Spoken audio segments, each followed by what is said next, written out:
So, Michael, it's an absolute pleasure to have you on the Filmmakers Podcast. Thanks, I'm Dom. Tom. I'm Connor. Connor. Nice to meet you. Nice to meet you. So we kind of talk about filmmaking and the process, and we kind of love to dive into all the juicy bits. Okay. But it would be, just to start off with, I first came across your work in Broadwalk Empire, one of my favourite shows of all time. Thank you. Jeff Nichols' work, Mud, Take Shelter, so many great characters that you've created over the years, and in Nuremberg as well. Can we just, before we get into the deep dive in Nuremberg, talk about maybe what attracts you or doesn't attract you into what you're looking for when you're looking at scripts and things that are sort of pitched to you? I'm really drawn to scripts that seem original. I don't like doing stuff that seems like it's already been made, because why make more things that are like other things? We have so many films already, so I like to make things that seem unique. Not generic stuff, basically. Yeah, I don't know. There's a lot of,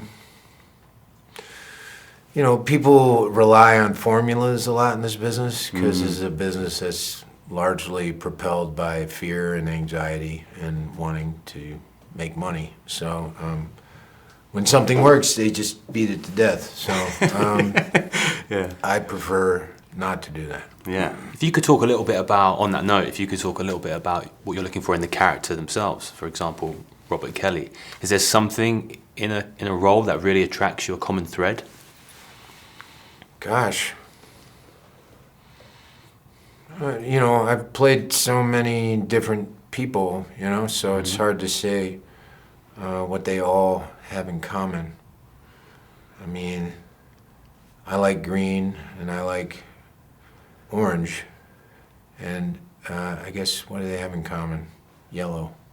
I don't know. It doesn't have to be in common, what's something you're looking for in a role that gets you invested? I imagine you get a lot of scripts coming your way, and you're going to have to say no to a lot. Yeah, well, it's hard. I guess I'd have to take it on a case-by-case basis. But, I like to play people that are complicated and that are a bit of a puzzle, because that gives me something to think about when I'm working, But in this instance, with Robert Jackson, I was just in awe of what he did, and I like working on projects that are historical projects because when I was in school, I wasn't the best student, so I didn't learn as much about history as I probably should have. And now I actually really enjoy working on these projects and learning about things I would have known nothing about otherwise. So what were your first sort of conversations with James after you'd maybe read the script and decided this was an interesting character, there's plenty of area for you to explore there? Like what was that initial conversation? Because it's always quite important to sort of feel out the director and what they're trying to do, and maybe just getting a sense of each other, I guess. Well, James and I hit it off right away. I didn't really have any trepidation about him. I did think it was a very ambitious script. It's based on a book called The Nazi and the Psychiatrist, and I thought, well, gee, that's enough of a story in and of itself.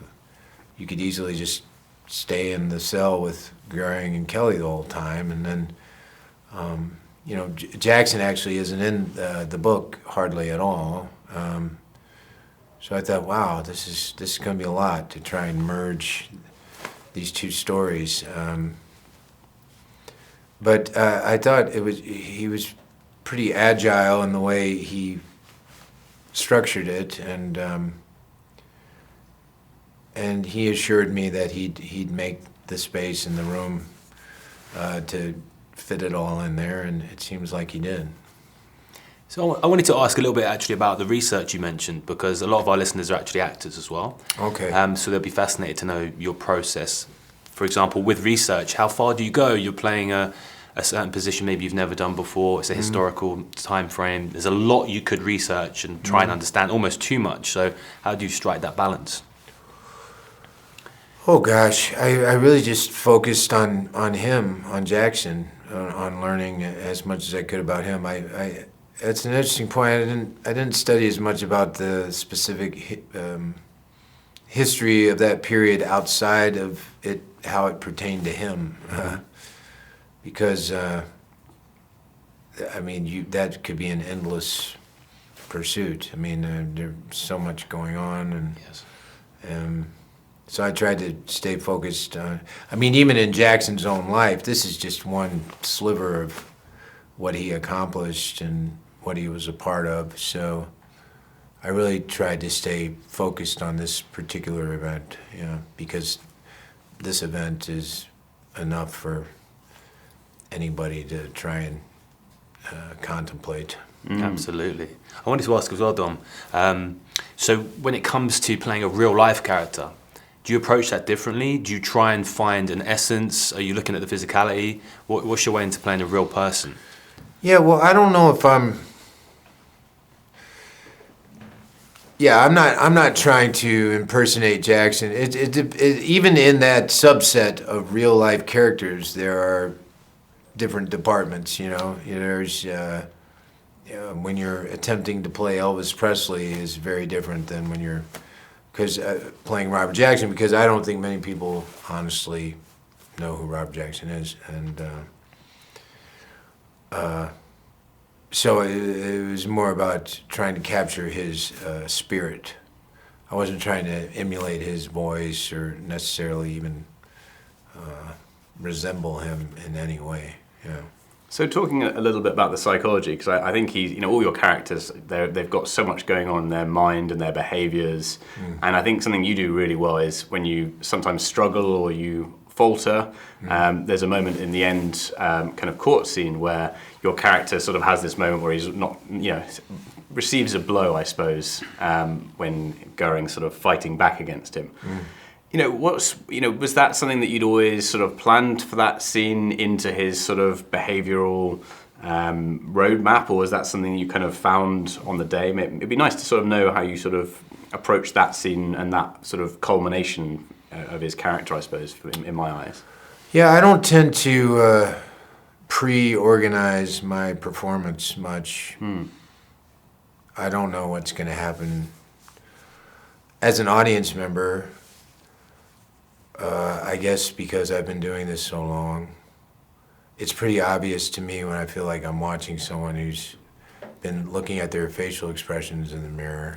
And I don't think that's interesting, because that's not how life works, really. So I just try to be present. I try and set up the circumstances for myself, and the identity of the person, for sure. But I mean, that was one of the advantages of doing that scene the way we did it, is that we really were able to get lost in it.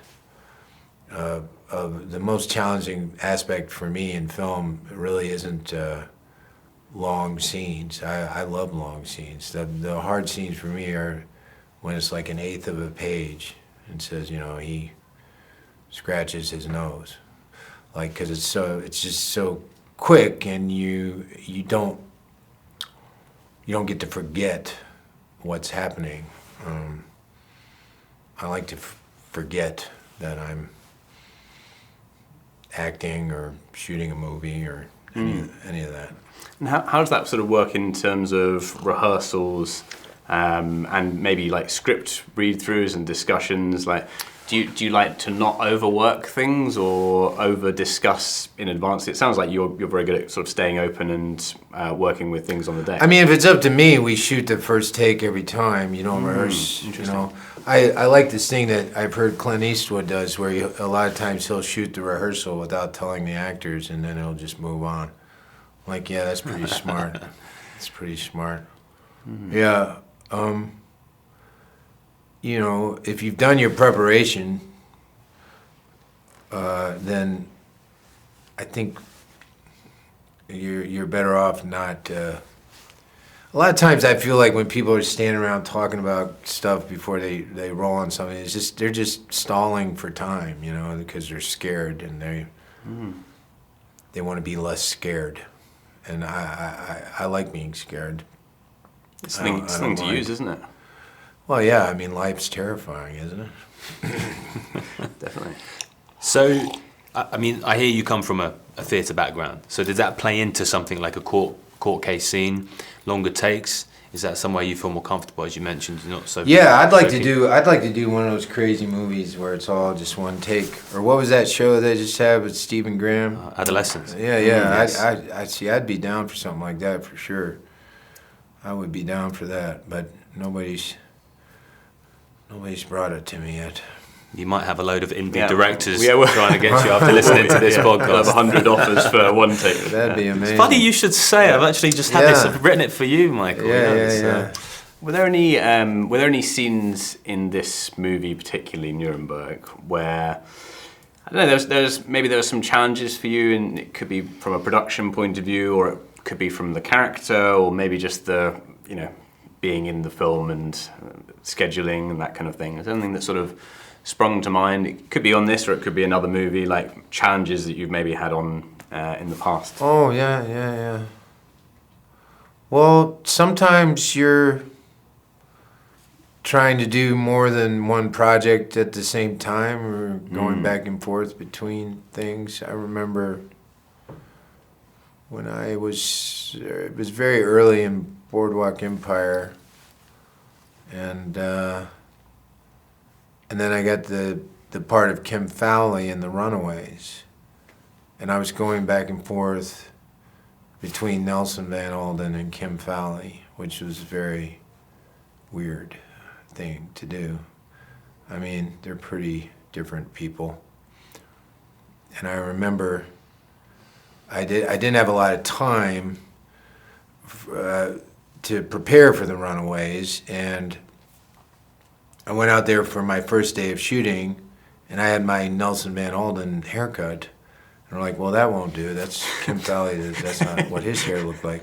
But I hadn't had time to have a wig fitting. So the head makeup artist had a box of wigs. And she said, well, we'll just see if one of these fits. So she was going through and like shoving them on my head. But I have a very large head, so she wasn't having much luck. So they found the biggest one, and she put like 100 not safety pins, what am I talking about, bobby pins in it to hold it down. And I looked ridiculous, and I walked on the set, and they literally said, well, we'll just light it very low and hope for the best. I was like, that's so reassuring. I feel fantastic. This is going to be wonderful. But it actually did wind up being a lot of fun, and eventually I got a wig that fit. Amazing. Just talking about maybe Boardwalk and Jeff Nichols, they're some of my favourite performances of yours. Is there anything maybe working with those, working with the show or with Jeff himself that you've maybe taken on in your work, or that's altered how you work, or something interesting you can say about those experiences?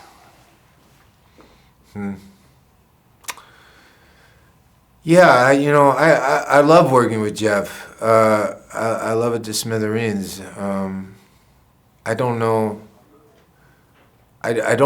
really how to put into words what you learn from working with somebody. When I made my first movie with Jeff, which was Shotgun Stories, which I just heard yesterday was 21 years ago. Wow. Which just blew my mind. Jeff was just out of film school, and I had already been doing this for a while, so he and everyone else in the cast were, I hate this term, but they were non-actors, or just, they were people, whatever. So I was the acting representative on set. Jeff would come on and say, is this acting okay? And I'm like, yeah, Jeff, it's fine. The whole thing was a little awkward, but it's been interesting to watch Jeff get more comfortable working with actors from film to film, and now he's quite comfortable with it. But yeah, what you learn, I don't know. It's so much of this work to me is so subconscious. It's not something undefinable. Yeah, I'm not like, oh, today I did this, and oh, maybe I should do it again on Friday. You know, it's like, I don't know. It's spirits. It's ghosts. It's very ephemeral, and it's odd when you do press for something and you revisit something that at the time you were making it, it was your whole world. It was all you thought about, and then you come back a year or so later and you're like, what are these people talking about? It's been a minute. I don't know what to say, but it's just, that's the way it works. It moves through you. It's not something that you necessarily. Yeah, it's difficult. It's difficult to intellectualize a feeling, isn't it? I think the best acting is, it is yeah. instinct. You're in the moment, so you shouldn't be necessarily overthinking everything. I had a question actually. You've had your directorial debut as I did. I mean, was this your first feature? It was the first feature film I'd ever directed, Eric LaRue. Yeah. Yes, Eric LaRue. So has that informed your process as an actor, or has it just given you a different perspective on the entire makeup of the filmmaking process, and you're part of that as an actor? Yeah, I guess, the one thing you realize when you're trying to make a film yourself,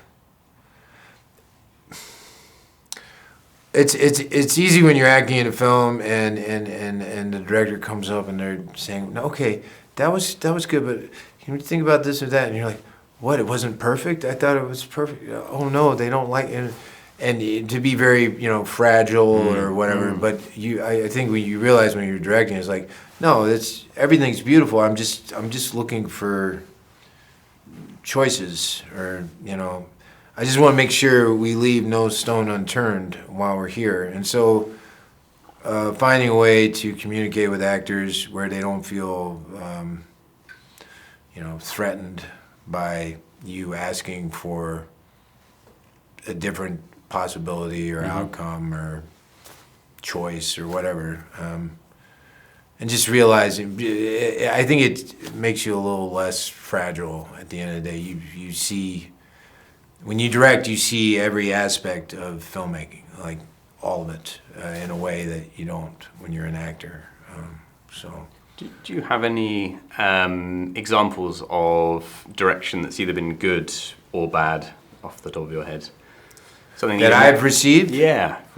Well, I try to avoid like qualitative adjectives. It's just all what it is. I mean, people are who they are, and they.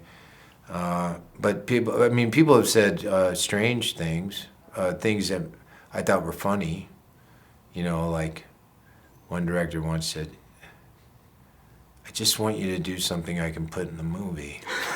I thought that was pretty funny. I thought that was pretty clever.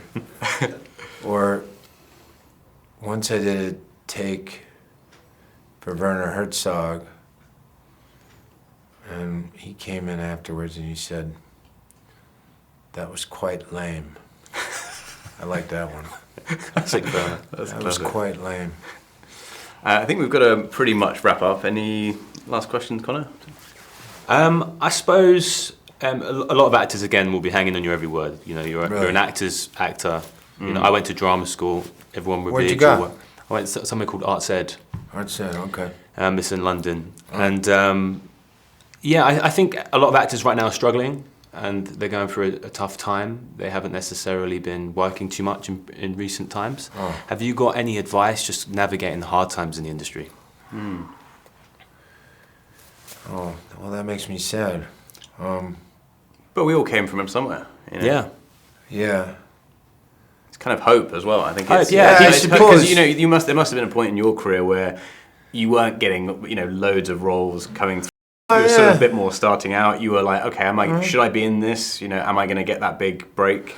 Yeah, right. So, like, right before I got Revolutionary Road, I was actually in a bit of a dry spell. I hadn't worked for a while, and actually found out they were making that movie in the newspaper. It wasn't like the agent called me and said, I saw it in the newspaper. I was like, oh my God, they're making a movie out of this book. I love this book. And I called my representation. I said, please, dear, please get me in any part. I don't care. I just love this book so much. And they managed to get me in. But yeah, I've had dry spells, for sure. But I don't know. People ask me for advice. And I always think, well, I'm not sure you want to do it the way I did it, because the way I did it for a long time was not financially solvent. I mean, I just kept acting because I literally couldn't do anything else. It was the only thing I'm reluctant to say that I knew how to do, but of all the things one could do, it was the thing I seemed to know the most about. And I just kept doing it no matter what, even when nobody necessarily wanted to see me do it. I just did it anyway. It's really got to be, you know, an obsession. Yeah.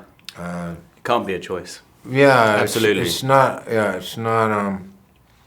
And it's not a hobby.